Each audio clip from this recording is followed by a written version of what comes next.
niam ta kan lom puya cheu in mangai te de theile bor song lai po in rin om le chel ta ka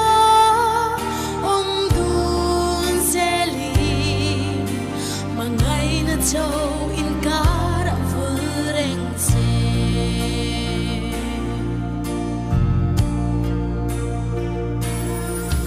run na limaleng dhunin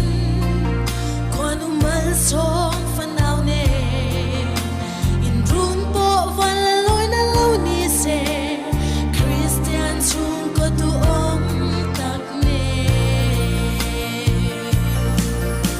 kan long puya cheu in mangai te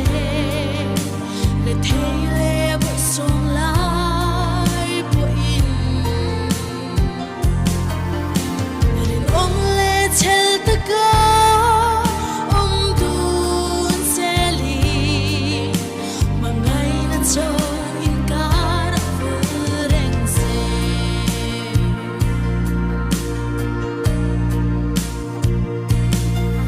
sum le pai ho sak na ten inun kong ti boy lovin a boy mo ber chui